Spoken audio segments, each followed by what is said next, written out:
Here we go. Do they owe us a living? Of course they do. Of course they do owe us a living. Of course they do. Of course they do. They owe us a living. Of course they fucking do. Just in case you didn't know what I was singing, it was a line from a song called Do They Owe Us a Living by Crass from 1979, a British punk band from that period. The name of the album was The Feeding of the 5,000. I highly recommend that record. In fact, that's one of the reasons I was trying to shift my computer. I'm wearing a Crass T-shirt. Anarchy, peace. I am social democracy. Although Crass were and still are more radical than I am, I respect their spirit. I respect their chutzpah, whatever you want to call it, because I'm all about jobs for everybody. So let's talk about infrastructure. We have income inequality. That's been really a problem for the past 40 plus years. When I say 40 and then I say plus, I'm going to tell you what I mean. When I say 40, I'm going to say that prior to Ronald Reagan, we had problems that was a result of Watergate, where there's a lot of cynicism within our governments and proper institutions. So what happened was when Gerald Ford was defeated in '76 and Jimmy Carter came in, Jimmy Carter today is a well-respected humanitarian and a progressive. When he got elected in 1976, even as a Democrat, he was considered by the standards of the times a relatively conservative Democrat, especially when he was facing people like Hubert Humphrey in the Democratic primary in 1976. Ideologically speaking, I would say I myself would have been more in a line with Hubert Humphrey in 1976 had I been a young adult, voting adult at that time. Would have been in 1960 when the Democrats were having their presidential primaries with JFK, Stuart Symington, Lyndon Johnson, and Hubert Humphrey. I would have supported Hubert Humphrey in that election. Hubert Humphrey was a very social democratic individual in many ways. That Minnesota tradition helps them to be that, be as it may. And there is an important piece of legislation I am going to talk about in regard to former Vice President Hubert Humphrey, former U.S. Senator Hubert Humphrey of Minnesota. So there was a time period where Jimmy Carter was president, and he his populism was a little twisted at the time, and because there was a lot of distrust in government, he felt like deregulation might have been a way to bring back that public trust. I don't know why he thought that at the time. It was crazy, but the 1970s were peculiar times in the United States. Um, he was a fairly ineffectual president domestically. Looking back, everybody said his foreign policy was a disaster, but in hindsight, actually, it was just the opposite. His foreign policy was pretty damn awesome. He caused Israel and Egypt to sign a peace treaty, and that's nothing to sneeze at. And he did not want to go and use nuclear weapons at all. God bless him for that. Um, and with regard to what was going on in the international scene, and because of the United States and its repercussions from Vietnam and everything, he really did not want to see the United States get themselves bogged down into military adventurism abroad. The military industrial complex, when I look back, really didn't like this man that much. And so he's a mixed bag, but there was a lot of economic deregulation that he pursued. which was not favorable from my standpoint. One good thing about him, even though it didn't take place, he was in favor of single payer Medicare for all. They called it national health insurance back then. Anyway, Ronald Reagan came in, and while the economy was not all that great and there was too much deregulation, Reagan put that deregulation on overdrive and favor and extremist corporatist policies that we are still living with the repercussions to this day. Um, the unions went into decline because of Ronald Reagan. And Ronald Reagan is not exactly a president that I look at with great admiration. Um, George W. Bush happened to make Ronald Reagan, in my view, not the absolute worst president we ever had. That dishonor goes to George W. Bush. Hmm. So, anyway, we're living with what was called neoliberalism, the Gilded Age. I just call it predatory or crony capitalism. And and with the 2007 housing bubble crisis, with the economy on the brink of a Great Depression, where there was where our government bailed out corporations that I really don't think should have been bailed out to begin with, and that was George W. Bush, and Obama kind of continued that crap. And and the thing about it is, he tried to put up some kind of a jobs bill with a stimulus package that was not all that impressive, but it was considered bold and radical. You got to remember, Barack Obama was also not a radical president. He was a corporate Democrat, just like Bill Clinton was a corporate Democrat. Slightly worse than Jimmy Carter. That is Bill Clinton. That is Barack Obama. Um, the jobs bill was just some bridges and roads were built, but they weren't really aggressive.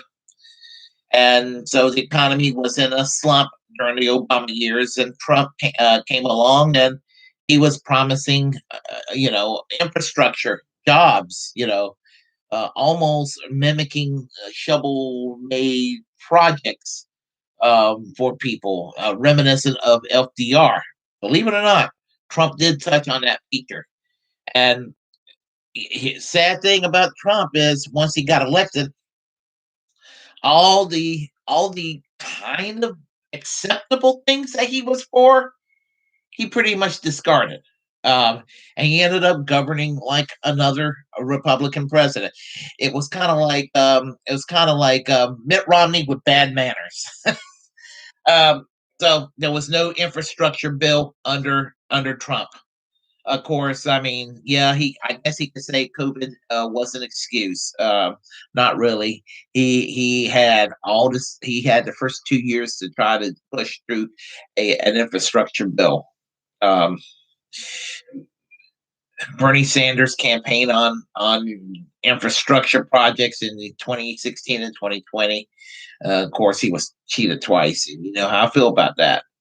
And Biden promised a jobs bill, and there is some kind of infrastructure bill being made right now, but it's not all that great. It's a lot of corporate welfare, a lot of more deregulation of Wall Street, and it's nothing meaningful. And when we mean meaningful infrastructure, I mean green jobs, environmental, just environmentally conscious, because our planet's on fire. We have global warming. I mean, when you got the Pacific Northwest on fire from a time when it's always been known to have pleasant weather, that you know things are not ideal at the moment. And so, I mean, when I run across people who doubt that we have climate change, I'm just thinking, what planet are these people living? Well, here's the thing: we need green jobs, and and we need full employment. And Full employment should not be a problem for any president from Jimmy Carter to the present. You want to know why? Because we have a law in the law books that was passed by the U.S. House and the U.S. Senate, and it was called the Humphrey Hawkins Act of 1978, also known as the Full Employment and Balanced Growth Act. And this act, this piece of legislation, is supposed to guarantee full full-time living wage unionized jobs for every person desirous of working that can't find a job in the private sector. In other words, a living wage job is supposed to be considered a, it's supposed to be considered an entitlement, a natural right to have, and it's the law of the land. We do not need to have all this unemployment. When COVID happened, our government should have just looked at that piece of legislation, the Humphrey Hawkins Act, and found a way to provide jobs for people while combating COVID at the same time. That would have been a form of infrastructure. Um, you could fund it into a healthcare plan. Hire people to work in the healthcare industry. Of course, to not to have a profit motive in the healthcare system, because there's nothing more detrimental to healthcare for the people than a profit motive. Um, and I'm not, contrary to what some people think about my politics on the right. Some people think I am a doctrinaire Marxist Leninist that favors the nationalization of every aspect of the economy. I don't, but there are critical areas of our economy that needs to be socially owned or publicly owned, and healthcare would be one. Again, while I would dance and call it a victory if we ever have Medicare for all, or even a public option for that matter, or lowering the Medicare age to down to 55 or 50. Honestly, nothing will bring me greater pleasure than to have a UK style national health service to make healthcare as socialized in the United States as a service as the local public library, the local fire department, to the roads, that sort of thing, the post office. And I know some people don't like the idea of government this and government that. I hear the ridiculous logic coming from libertarians, and they want to eliminate everything. And they're like, "No, we just get the government out of everything, and everything will be okay." And they don't even realize that inaction in the economy by the government is a governmental action for starters, and also, do they really think if you eliminate the safety net and regulations and everything that kind of is the glue that keeps society together, do they really think that corporations in good faith will not go and try to buy their way and buy their influence in the economy? If they really believe that, I got beach property in Wyoming. I love to sell them. So anyway, we can have full employment right now. We really can. And all we need to do is to enact the Full Employment and Balanced Growth Act, also known as the Humphrey Hawkins Act of 1978. By doing so, we can we can have a second New Deal. FDR's second New Deal. We're long overdue for one. It got us out of the Great Depression then, and it can get us out of this economic debacle now. If you like what you heard, press like and comment. If you disagree, well, comment anyway. We'll have a conversation. Feel free to share the content on this channel. As a First Amendment absolutist, it's my duty to inform you that to create your own platform, utilize it because we're the buckmakers of our time. And furthermore, very important, remember to subscribe to this channel and hit the notification bell.